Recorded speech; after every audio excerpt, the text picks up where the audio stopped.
fantastic. This is GT racing right now. He's got traction, he's got everything outside of both of them! Maloney! Oh, he's taken Anderson! Anderson's up to Oh my god! Big crash! Oh my goodness, half the field's gonna get rolled! It's very close. These guys are want to make their way through the field very quickly. Oh, there we go! Oh no! That's massive! This is it! This is over! I can't believe this! Oh my god! God, what?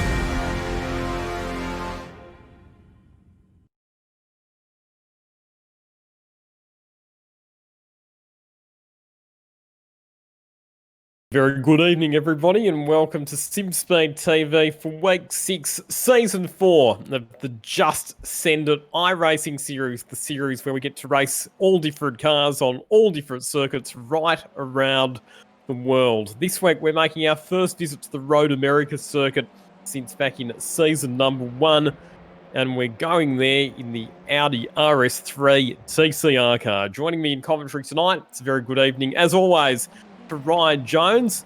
And Ryan, combination of these front-wheel drive Audis at the high-speed Road America circuit and a few interesting changes to the safety car and the fuel usage rules for this evening as well. Yeah, good evening, Lockheed. Has seen a couple of shake-ups this evening. The safety car procedure has been revamped. I believe it's now even more random than it was before. And yeah, the fuel's been changed as well, which means potentially a two-stop strategy, or drivers are going to have to go into maximum fuel conservation at some point to get home. So I'm going to bring a few more strategic elements into the mix tonight as we go racing around Elkhart Lake. So with the fuel, all of the drivers are only allowed 19 litres on board at any one time. So that includes starting the race with 19 litres. And then when you come in for a pit stop, the maximum amount of fuel that you are allowed to have in your car is 19 litres. And what we think that means is that quite possibly all of the drivers are going to need to make 2 pit stops tonight, or else do some serious fuel saving if they're going to try and make it home on only 1 pit stop. And with the safety car situation, as you mentioned, it's a lot more random now. So in previous Just Send It events, we know that typically there's been 1 safety car that's come out at some stage, but the series organisers have decided, just to keep everybody on their toes, that the safety cars from here on are going to be a lot more variable. There could be 1, there could be 2, there could be none, and they could appear at any time. So that has potential to play havoc with strategies, that is for sure. Now, last time we were here at Road America, Ryan, as mentioned back in Season 1 in the Aston Martin GT1, the winner on that occasion was Cody Bircher. Last time we raced the Audi RS3 TCR car was in Season 3, and it was the Okayama circuit.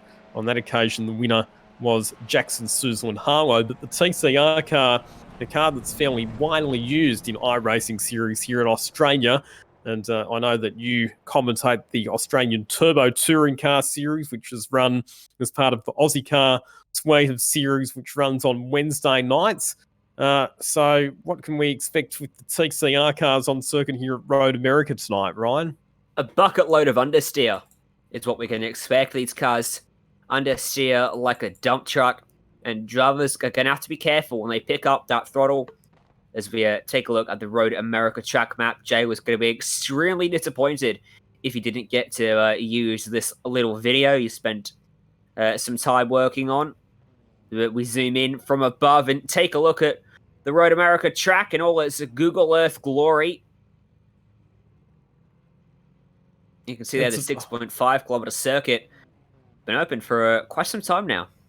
It's a long track, isn't it? And it's got lots of undulations and elevation changes and a mixture of different types of corners as well. And you've got some fairly straightforward right angle corners, but you've also got some longer sweeping bends, including turn number 10, the carousel, the long right hand. Let's have a look at the grid positions. Cooper Webster, he takes his 8th Just Send It pole position. Joining him on the front row of the grid will be Blake Purdy. Tyler Howard out of 3rd position, and then at Steve Jansen in 4th. Back then to Kobe Williams, Job Stewart, Jay Cool, Steve Owen. Good to have him back in the field this weekend. Emerson Harvey in 9th position, and James Golding rounding out your top 10. Oh my word, they're not doing a full pace up at Road America. That's... What? Well, we're going to go green very quickly here. The grid will go through on your screen as we roll off for the first time. It's a non-existent pace lap. We're underway, Lockie. Well, I think that caught everybody by surprise, but it didn't catch the drivers out because they're underway. Good start from our pole sitter Cooper Webster in the Altus Esports Audi RS3. He gets the jump and will lead the field ahead of Blake Purdy as they head down this long straight into turn number 1. We can expect a lot of slipstreaming throughout tonight's race. Like you said, though, understeer will be something that the drivers are going to have to manage with these front-wheel drive cars. And here comes Blake Purdy up the inside. Change for the lead as he slides down the inside of Cooper Webster. Expect the slipstream and the slingshots to be massive on this run out of what is turn 3 and in towards turn 5. Turn 4 is a non-corner, much like turn 2. It's there, but you don't really feel it in the driver's seat. So now, looking to potentially come back up the inside. No, he's not close enough, but behind, look at them fan out, looking for room, and a lot of drivers struggling to keep the car straight on the brakes. A few drives a little bit wide there heading into turn number 5. A couple of them right out over the concrete extensions and the ripple strips on the exit of those corners. There was one driver already in pit lane with some dramas that we saw back there as well, but it's Blake Purdy, your race leader, ahead of Cooper Webster. The Altus Esports car has a bit of a sideways twitch as they negotiate their way into the next left-hander, but he manages to hold on to it. And you can see that there's battles on in earnest a bit further back in the pack. That is James Golding going at it with Lachlan Maneef, who has just found himself a bit awkwardly positioned on the outside there as well. Yeah, I've been watching this mid-pack since the start. They've been stuck side by side ever since they took that green, and a lot of drivers have done very well not to make contact, actually, and they've actually kept themselves very clean with only a couple cars skating off the racetrack. How was that? Ben Bargwana. Ben Bargwana it was there, only just managing to hold on to it. Down into Canada corner. Again, they all get through, and a very impressive job. No major incidents here on lap number 1 as we come up to the final corner. Tell you what, there's an almighty battle going on behind Stephen Owen. He is really the cork in the bottle, it seems. Yeah, big queue of cars forming up behind Steve-O, all looking for overtaking opportunities. Jack Clemens in there, so too James Golding, Dylan Golson involved in that one as well. Lachlan Maneef we saw just getting forced out wide. It was Ben Snell who was able to get up his inside, and here's a graphic indication of the power of the slipstream. James Golding getting a good tow from Marcello Rivera. Oh, no. Oh, that was close. Owen oversteer, actually, through turn 1, which is curious, in a front-wheel drive TCR car. Just managed to avoid spinning Rivera through there as we get a replay of an incident further back. Steve Jansen was in 5th place. What happened to him on the run through into turn number 1? That's Kobe Williams right in front of him in the green and white machine. Pokes his nose up the inside, and maybe a technical issue for him because the car takes a hard left. Yeah, that was weird, wasn't it? If it was real life, I would suggest that it was a suspension or a brake failure, but in the virtual world, obviously that's not the case. So I think you might be right there, possibly some sort of technical issue that's caused that car to go straight ahead. Here's Jordan Mulak, and further back in the pack, Mario Vatanian with some problems going off the road as well. As we turn our attention back to this battle between Steve Owen and James Golding, Marcello Rivera managed to get ahead of them, but he has a big brake lock-up heading into turn 5. Marcello Rivera just manages to hold on to it. We've got another car running right out through the grass as well. Ben Snell, that was. He gets back on the racetrack safely. And these drivers are making more and more contact now as they start to get a little bit impatient. Being stuck in a bit of a roadblock, a traffic jam right now. Up into the kink we go. High speed, 190 kilometers an hour through the apex there. As off the racetrack goes Maneef. He'll keep the car pointed straight, but now he's going to have to defend and cover because Hayden Veld's got to run. And he switches to his outside for Canada corner. Very good on the brakes, but Maneef even better on the inside. That car was dancing on the brake pedal. Oh, and he's run him off the racetrack. Left him no room. And you can just see there the amount of momentum that Hayden Veldon lost as we see Marcello Rivera making a mistake and running wide. He'll drop about 3 or potentially even 4 positions as a result of that one, because James Golding, Steve Owen, and I think Jack Lemon have all managed to go past. It's now Dylan Golson lining up to Look at this attack now. Rivera, and Manif bump drafting Golson down the straight as well. Car quite slow there, just on the inside as the 2 race leaders of Purdy and Webster negotiate their way through. But look at this freight train of cars. Golson down the inside of Rivera. Steve Owen right off the road at turn 1. Keeps Finds the the boot fence. into it and Big flies the impact. tyres. That was a big impact from Stephen Owen. The car didn't abate very much speed out on the grass, and the gravel is off the racetrack there in the background. That might have been that lapped car. As all, they're 2x2 again. And at the back is Veld. He has nowhere to go, except maybe try to go through the middle. He decides not the best option, and now he's going to bump draft Lachlan Manith, who, remember, just pushed him off the racetrack 2 corners ago. Down into turn 5, onto the brakes. Very tight, those first 2 cars.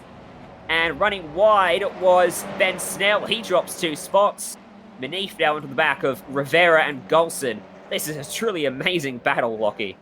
Well, Rivera and Golson there, Ryan, they were side by side for about 5 or 6 corners in a row. And Yeah.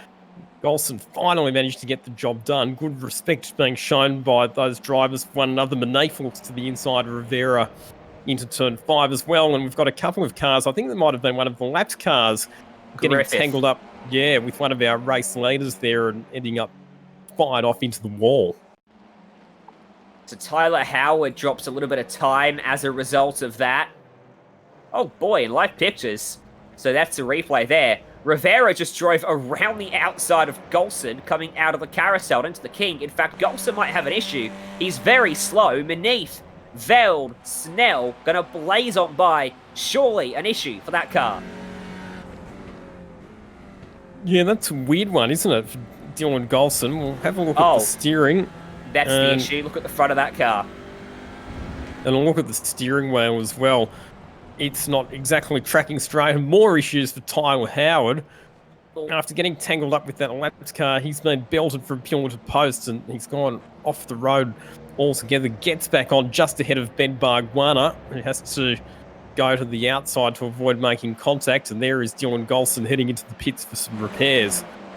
Now, this might sound obvious, Ryan, but if you want to get through the race on only 1 pit stop, you would have to get to about 20 minutes into the race, wouldn't you, given that that's the halfway mark? Yeah, give or take, depending on if and where the safety cars fall. As Kobe Williams and Emerson Harvey do battle. Still Williams holding on to 4th ahead of Harvey as they run out of turn 3 and down the straight. That's a slow car. That's Christina Nazarek. She's made a mistake and dropped a few spots. And we're hearing as well that, Matt Lupino was slow as well, so possibly he was involved in that little incident there as well. Here we go, the battle for positions 4 and 5. Young Kobe Williams coming under attack from Emerson Harvey. Harvey pulls out to the inside. Good racing room and respect shown there by Kobe Williams. He saw that Harvey was up the inside and just opened up the steering to provide racing room. Fastest lap of the race so far has actually been set by our 3rd place driver, Job Stewart, interestingly enough. So he's actually made up some ground on the race leaders. It's now only a 2.5 seconds separating the top 3 drivers in the motor race. Of course, Job Stewart, with 41 race starts in Just Send It, is the most capped driver in the field in terms of number of race starts. In the unofficial championship points coming into this round, it's Jackson Suzlin Harlow who is leading. He's actually our reigning champion from season 3 of Just Send It, but not in the field tonight. Here's the battle for the race lead. Blake Purdy and Cooper Webster, and there you can see in the background the Pursuit Sim Racing entry of Job Stewart, the champion of the Speed Cafe GT3 E-Series, closing in on our 2 race leaders as well. Closing in rapidly. It was a 1.5 seconds when you first pointed out. It's now under 0.3 of a second as Nathan Kazers had an issue and he's had to tow back to pit lane. Looks like he was actually collected while he was stationary there by another car. Now, how did he end up sideways up at the top of the hill on the main straight? is the question. Well, Nathan Kaiser's used to vehicles being in weird positions because he's the boss that's... I was just about to say he's the boss of the Stadium Super Truck category, which is one of the support categories for the Supercars Championship here in Australia, Nathan Kaiser, but I'm sure that even his Stadium Super Trucks wouldn't normally perform those sorts of acrobatics. Well, the airtime's about right. He got some decent hang time from that crash. As we ride on board now with our second place driver. Look at the run he's got. This might be the move. Can he poke the car to the inside down at 5? He doesn't. In fact, he's saving the fuel. Lifts off early and coasts into the corner. You know what? That might be the smart thing to do at the moment. Just sit back, sit in the slipstream, and don't necessarily use 100% throttle everywhere if you don't need to, because it could actually save you a lot of time if it saves you having to make a pit stop later on. And I reckon there might be some other drivers in the field who are doing that as well, as we look at a battle that's happening just outside the top 10. You've got Hayden Veld chasing Lockie Manif and being chased by Ben Snell at the moment. You reckon he's got enough duct tape on that VI headset? Every racing driver needs an abundance of race tape at their disposal, Ryan. The entire top of that headset is just duct tape. I'm actually trying to work out what's going on in the background. It looks like there's somebody doing a gym workout in the back of the shop there. Yeah, that'll be his brother. Yeah. Oh, understeer for Cooper Webster there. You can see the front end of that car just trying to push him wide as he got on the accelerator to try and exit the carousel.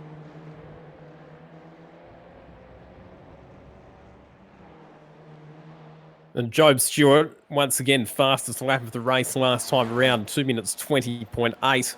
And he's now only 0.8 of a second off the race lead. Here we go again. Cooper Webster in the slipstream, not wanting to pull out, wanting to save every drop of fuel. Well, at the moment, they're only 7 minutes away from maybe being able to make it home. We haven't seen a caution yet. We might not get one.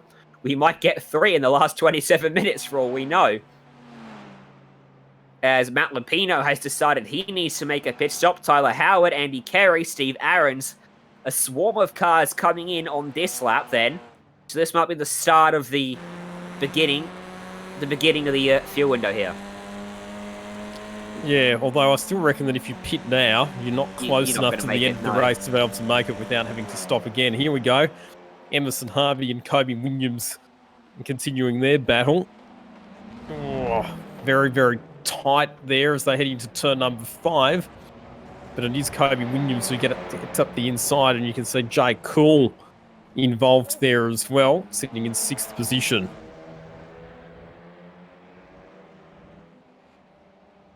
Looks like James Golding's made a mistake, because he's fallen behind Marcello Rivera.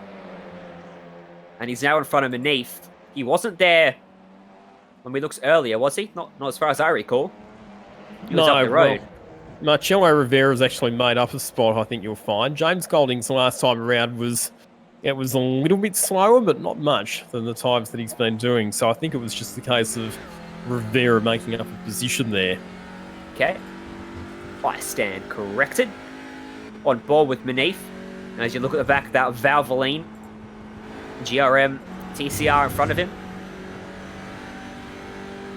We'll get a little bit closer down this straight, but I dare say not going to be quite close enough to make the move. Although, look how powerful that is.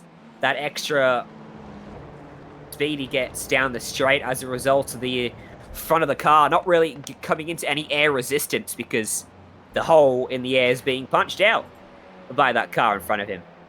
For a just send it race, Ryan, everybody's been surprisingly well behaved tonight, haven't they? We haven't had any monumental incidents, but we do have pit stops starting to happen. Our race leader, Blake Purdy, is in with 25 minutes and 40 seconds still remaining on the clock.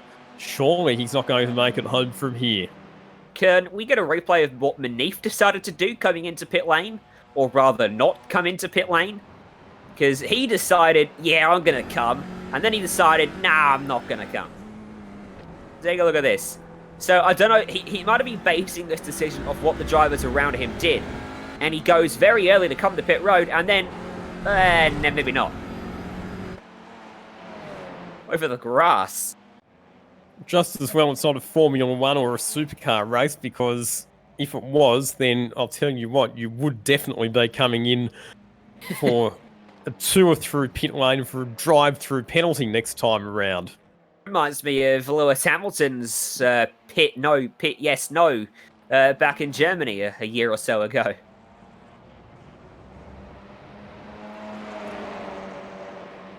So the top 7 haven't pitted here, Lockie. So, just these extra laps that they're being able to get out of the tank of fuel could come in very valuable when we get into the closing stages. I still think everybody's going to be very marginal to be able to make it home without having to do an extra pit stop from here unless we get a safety car intervention at some stage during which they can save fuel. We could have a Bathurst 2014 style finish where we end up with cars running out of fuel on the very last lap, which would be interesting. And with the point system that I've come up with for Just Send It this season, I've made it you do actually have to finish the race to get points.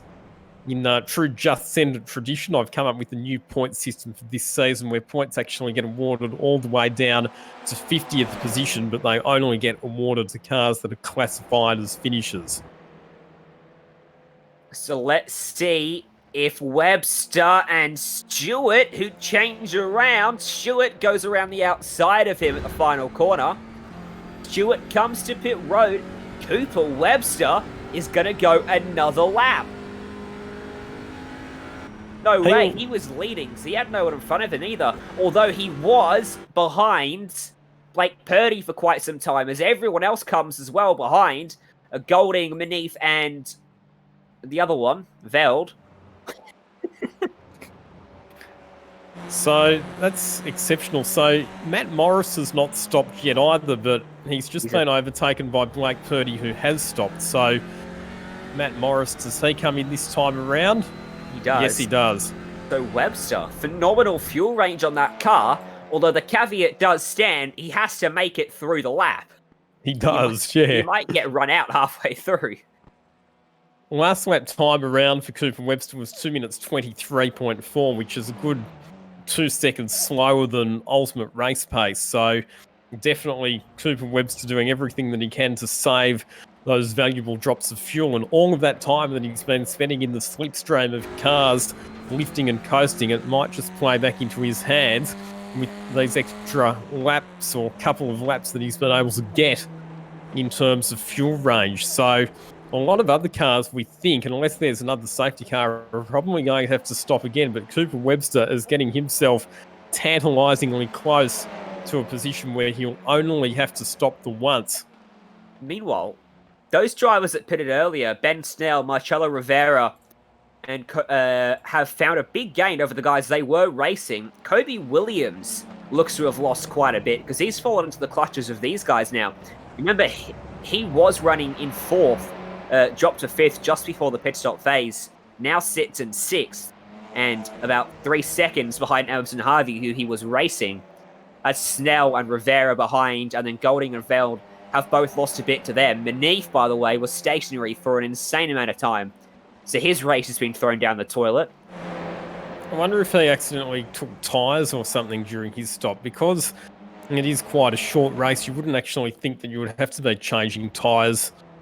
No, you won't. Tonight. So if you accidentally had tyres selected, then that's a very good way of adding a lot of extra time to the stop that you don't need to. And Cooper Webster, he's made it. In he comes into pit lane to take his stop. So excellent fuel economy for the Altus Esports outing. Could you imagine if he's the only driver that can make it to the end? Everyone else has to pit. If we say green, potentially, because he's the only one that's made it to halfway. Everyone else, well, if they went as long as they could, how on earth did they go an extra 2 laps? Well, a lot of it's going to come down, Ryan, when we get to the final stages of the race. A lot of it is going to come down to when the white flag and the checkered flag comes out, because if you cross the start-finish line with only, say, 5 seconds to go, then it could actually be that the race goes for a lap longer than what people are expecting. So that's the other thing to take into consideration as well.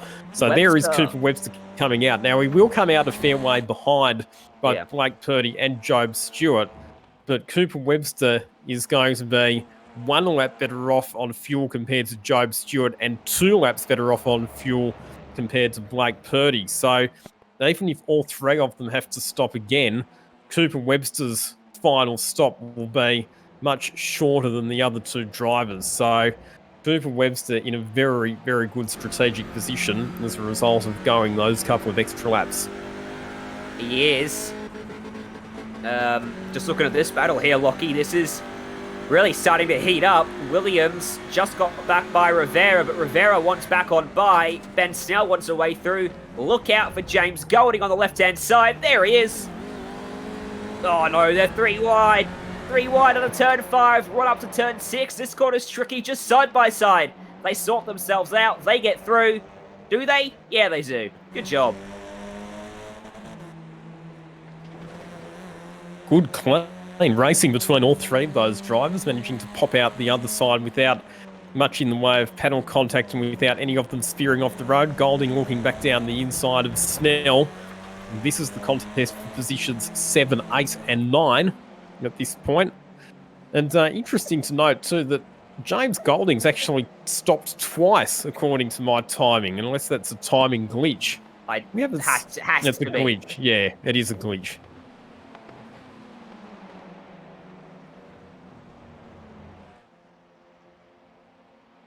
So we're hearing that the reason timing says that he stopped twice is because he actually had the car serviced twice during his pit stop, so that's why it's scoring as 2 pit stops, but he has only actually made 1 visit to the pit lane, James Golding. But in this ferocious battle at the moment with Marcello Rivera and with Ben Snell having to try and attack and defend at the same time, one other driver who's on an interesting strategy is Jordan Mulak, who's currently in 12th position, but he has been out on the circuit for 7 laps, so he came in for a very early stop. He will definitely have to stop again, but he could actually be quite well placed if we get another safety car. Here he comes now for his 2nd pit stop. Interesting stat on Jordan Mulak. Golding has pitted twice now, Lockie. Yeah, okay, so they've decided, well, yep, we're inside the fuel window to get home, so let's take the pain early so that if there is a safety car, then we're going to already have our 2nd stop out of the way and other people are not, and we're going to be in the box seat. That's what the driver's rationale will be, the ones who are pitting now. So just coming back to the point on Jordan Mulak, the interesting stat for him is he's the only driver who's finished all 5 races in season 4 of Just Send It so far. He's been the most consistent performer in the field. The only people who probably will make it home are Cooper Webster, without another stop or a safety car, are Cooper Webster, and the people in big slipstreams, the ones that can sit back and save a ton, like these 3 could be doing if they didn't keep swapping positions every second corner. This is a really long stop for James Golding, though. 44 seconds he was stationary for, so that seems like it's been a lot longer than necessary. Might have accidentally taken tyres as well. Maybe banking on a caution and an opportunity to utilise that fresh rubber. As Webster's still behind Stewart, but dare say, might not be particularly interested in overtaking him. Well, we saw just before, didn't we? Just before Job Stewart came into the pits, that Cooper Webster pretty much pulled over and let him go because he didn't actually want to be leading at that point. He wanted to have somebody in front that would be able to be a slipstreaming partner for him. Yeah, exactly right. And Blake Purdy's only just up the road. They're slowly catching him as well, so he's not getting out of reach for Webster if he sits behind Stewart and saves some more fuel. Stewart and Purdy, though, they've got to get behind Webster and save because based off where they pitted, they're just banking on a caution to be able to get home. Oh, bump drafting from Cooper Webster on the back of Job Stewart. As they head down the main straight, the two cars actually made contacts there. It's all compressing up here at the front of the field because both Job Stewart and Cooper Webster are making up some ground on race leader Blake Purdy.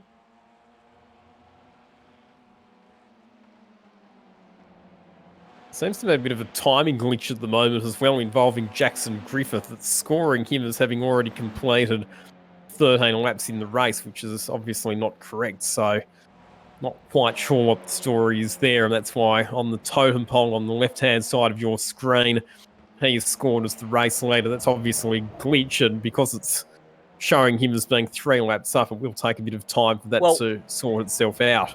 Amazingly, it's not a timing system glitch from our end. It's actually a glitch in iRacing, because he's 3 laps up in iRacing as well, and he's actually been removed from the server now. So in 3 laps time, expect that to shuffle back out.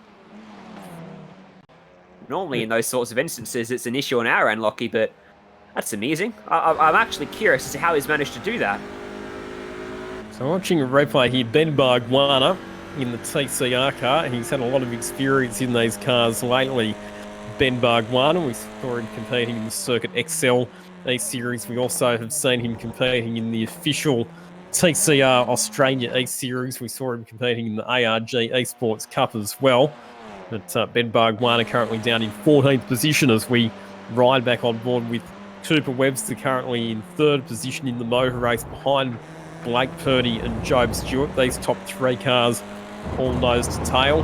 Cooper Webster in by far the best strategic position of the 3 of them. Here's an interesting thought to ponder then. The way iRacing determines when to wave the checkered and the white flag on a timed race like this is by an average of laps, or lap times. So, Jackson Griffith completing 2 extra laps. Whoa, whoa, contact on the main straight. Stewart, hard into the concrete. Cooper Webster got into the back of him. So I reckon that Job Stewart's lifted off. Be interesting to watch the replay here. So coming up the hill, Cooper Webster had the better run. He didn't want to pull out, obviously. Tap, tap, tap, and 1 tap too many. And it's Job Stewart who fires hard into the fence on the left-hand side. And that'll be big damage to the Pursuit Sim Racing Audi RS3. You don't often... Stewart's just moved to the right just before Harley got there, and I think that might be the cause for that. But the point I was making, I wonder if Griffith's extra laps, even though he will get unlapped, will have an effect on the average, and when the white flag may come, whether it may increase our distance a little bit. Because it is an issue that has arisen lately that if you don't do enough laps, the average can't be calculated. What if you do too many? That's an interesting one. I know that there's been a bit of controversy in some of the international iRacing series, including the Porsche Esports Super Cup round at Le Mans, where quite controversially there were a number of drivers who had to come in for a pit stop because they didn't have enough fuel on board to go the race distance based on what was calculated based on the time certain element for that race. And in the end, it was so controversial that all of the results were discarded. So it has been known to be an issue in the past, and let's just hope for the sake of tonight's race that the drivers don't get a nasty surprise with the race going further than they expected to.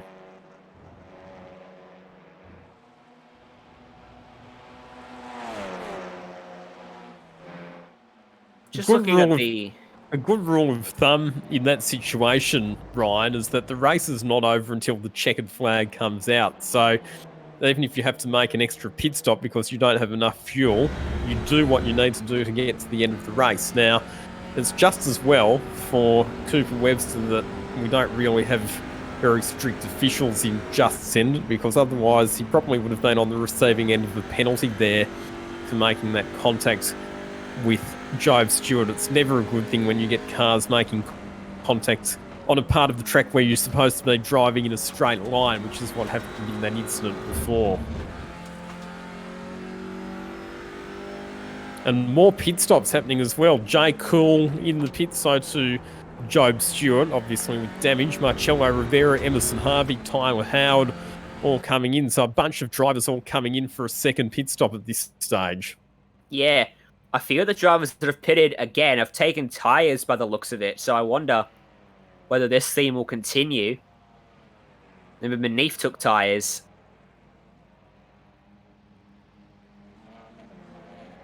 Well, none of them took them, because that was some very fast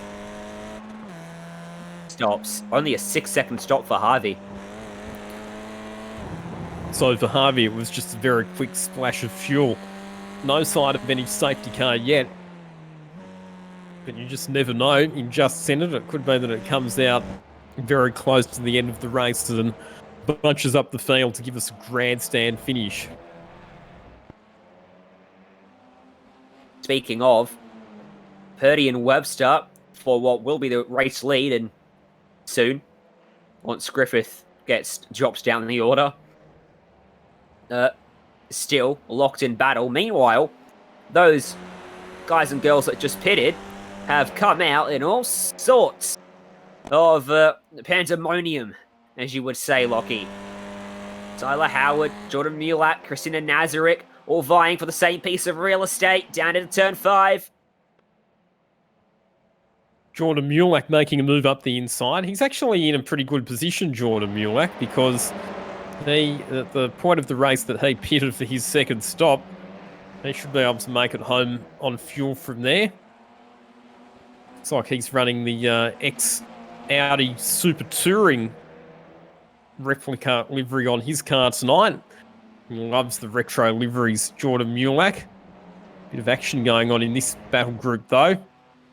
TouringCarTimes.com, the sponsor on Mulak's car as well. That's the website that he writes for. And here comes Blake Purdy in for his second pit stop.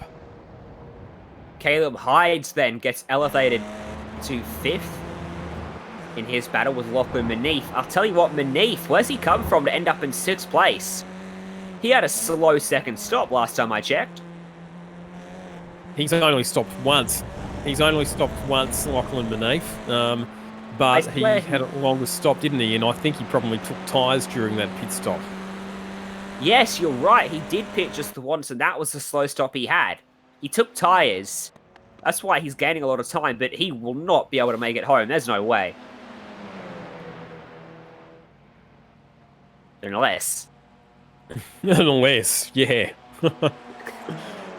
Still so much to play out in this race. So Lachlan Manif moving up into second position, but he is 37 seconds behind our race leader, Cooper Webster. So Job Stewart then will be the highest placed car to have made a second pit stop. So even despite, as we see that Blake Purdy's taking tyres, so even despite that big crash on the main straight, Job Stewart's been able to take his pit stop and get back out still in a competitive position. 44 seconds behind Cooper Webster at the moment, but highest place of the cars that have done 2 pit stops. I don't see the strategy for Purdy there, taking tyres with 7 minutes to go. Might have been a mistake on his part, forgetting to take them off before he pitted, as Jay Sewell up the inside goes Job Stewart to take that spot away from him. And that's 3rd place now. Purdy, meanwhile, he rejoined back in 17th place after taking those tyres. Just behind Veld. I'd be interested to look at what the lap times are like in this final 6.5 minutes, because if Cooper Webster, by being conservative in that first stint, has saved enough fuel so that he doesn't have to stop again, he's going to win this race by a country mile. But at the moment, his lead back to Lachlan Manif, it's well over half a minute, but keep in mind that Manif is probably going to have to pit for a second time at some stage as well, which means that Webster's lead is going to be to the tune of 3/4 of a minute over Job Stewart, which means that even if he has to back off by 3 or 4 seconds a lap to be able to save enough fuel to ensure that he can get home without having to stop again, he's still going to have enough of a margin in hand over the cars behind that he'll be able to cruise home. We'll keep an eye on that then, but Webster right now looking very, very comfortable out in front. As Lachlan Maneve has had to bring it to pit road as Jake Sewell is looking back up the inside of Job Stewart for second place. Side by side they run. On the run down to turn number 1, Emerson Harvey behind them as well. He's got plenty of speed. He looks to the inside, but he can't quite get there. So these three are starting a battle, which is just going to keep doing favours to Webster. He's 44 seconds up the road. I have to go back to my stats database to try and work out the previous biggest winning margin, Ryan, but very good chance that that record could get broken tonight.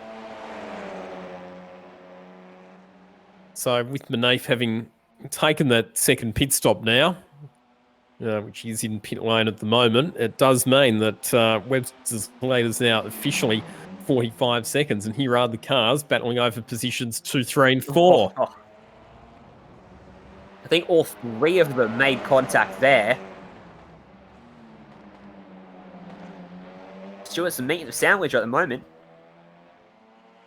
So Jake Cool up into position 2, Job Stewart getting shuffled back to 3rd, Emerson Harvey very much in the thick of this battle as well.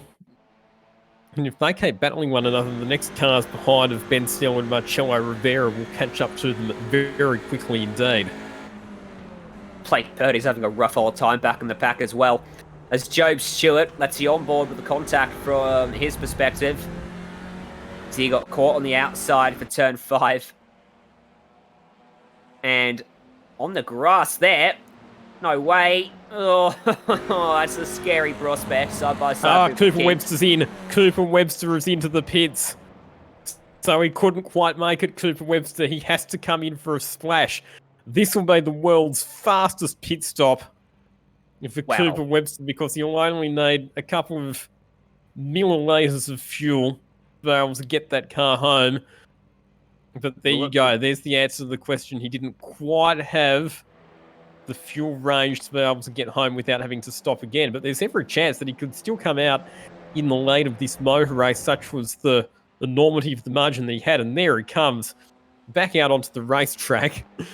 And do you want to know how long the stop was, Ryan? Just almost as quick as an F1 stop. 4.9 seconds for Cooper Webster. That was the stationary time in pit lane. The pit crew barely had time to attach and then undo the fuel hose. 8 litres of fuel, apparently, says Jay, is what 4 seconds will get you. This scrap resumes. I think they're all dropping the tyres off the outside of every single corner at this point. Vying for every bit of speed they can find. Their chances to win seem to be down the drain. But they're going to go 3 wide. Is he out of fuel? Emerson Harvey slows on the straightaway. He shouldn't be out of fuel because he stopped only 3.5 laps ago. He's out of fuel. So he must have miscalculated that pit stop and not put enough in. So a disastrous strategic miscalculation there for Emerson Harvey, and that's going to be an agonisingly slow crawl around the circuit to try and get that car back to the pits, if he can in fact make it that far. I don't reckon it will. He's got a little downhill section here. Oh no, who's that? In the fence. Big contact. It's... Come on, Jay. Is it... And he's Hayden Veld. Hayden, what have you done? He's crashing a straight line again by the looks of it. He did this last week. Here we go. Here's a replay. What's he done this time? So, out of turn 3, he's grabbed the grass, but he's all good. He's all by himself. He's not done this again, has he? All by himself, but in the fence in a straight line. He'd just been door banged by Purdy a lap. What has happened there? I reckon that's a technical failure. That car took a hard left, didn't it? We've had a couple of those tonight, haven't we? So that'll be Hayden Veld's night done. Oh, and Tyler Howard, another driver who's been in the thick of the action all evening as well. He's now stopped, apparently with damage. What on earth has happened to the DHL car there? Is it another technical issue? Well, Oh, did he? Maybe he went to give him a push. Or maybe he T8 just didn't yeah. realise that that car was slow because it was out of fuel, so he's run straight up the back of Emerson Harvey, lost control and ended up in the fence. So last lap coming up here for all of our drivers. Here is the contest for positions 4 and 5. Marcello Rivera and Ben Snell. Cooper Webster, even despite having to come in for that late splash and dash, is still 20 seconds ahead of his opposition. Just goes to show how much time you can save in the pits, even though he's had to make the same number of pit stops as everybody else. It's been the stationary time during those pit stops that's been a lot shorter than his rivals and given Webster a big advantage in this race.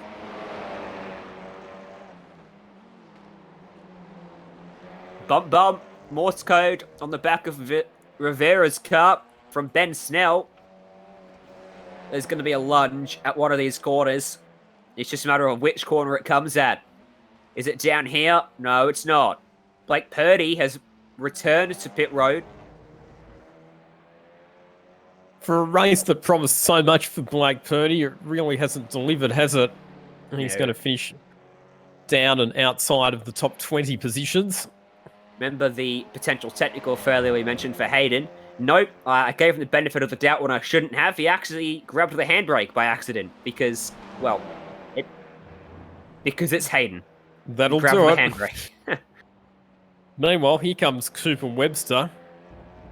And we've seen some dominant performances from him in the past, but I'm going to put it out there and I'm going to say that this has been his most decisive race victory in the Just Send It series. It's going to be a margin of over 20 seconds for the Altus Esports driver, and he becomes the first driver to make it to 10 race victories in the Just Send It iRacing series aboard the TCR car at Road America. A dominant performance from Cooper Webster. Snell, Rivera, he's got the run. We need to look at a replay after this, but Rivera, he's got the momentum back out of the final corner, and he's going to claim that spot and keep it after they switched around a couple times. Let's head back to before Canada corner when we can and take a look at those two, because it got wild from there on out.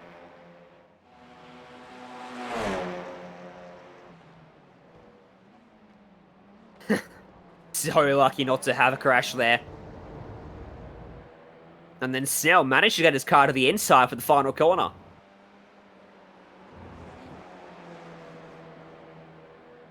Rivera didn't cover it off enough. Snell said, I'll take that spot, but the crossover was beautifully executed from Rivera.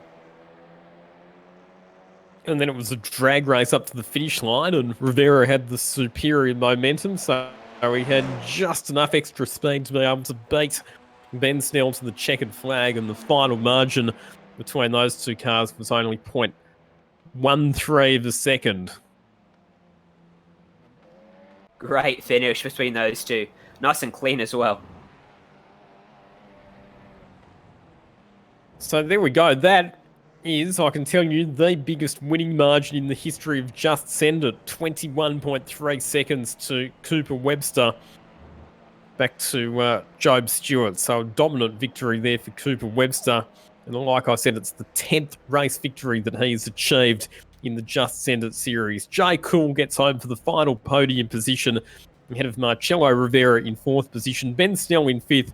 Kobe Williams 6th. Ben Barguana making it up to 7th there with an impressive final stint. Matt Lupino in 8th, Andy Carey 9th, and Caleb Hines completing your top 10.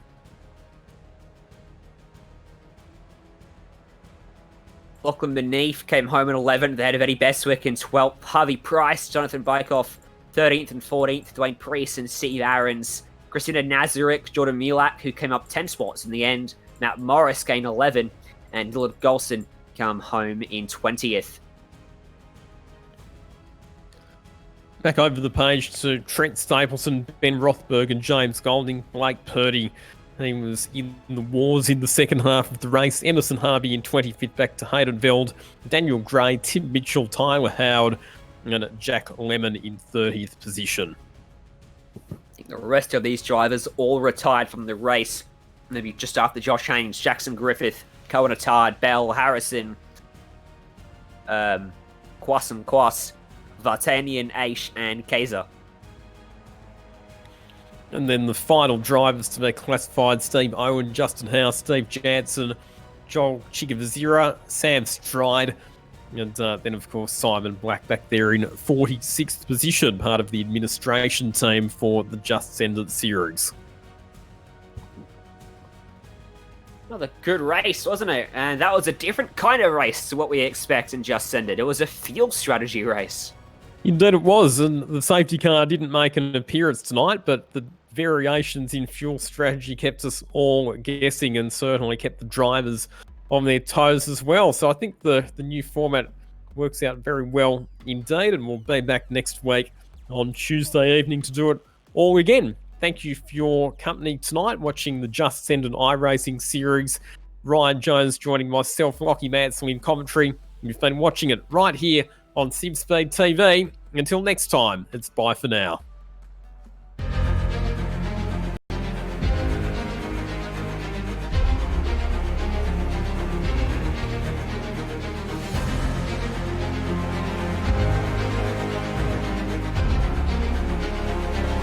This is fantastic. This is GT racing right now. He's got traction. He's got everything outside of both of them. Maloney. Oh, he's taking Anderson. Anderson's up to Oh my God! Oh, big crash! Oh my goodness! Half the field's gonna get rolled. Second very close. These guys are want to make their way through the field very quickly. Oh, there we go. Oh no! That's massive! This is it! This is over! I can't believe this! Oh my god! God, what?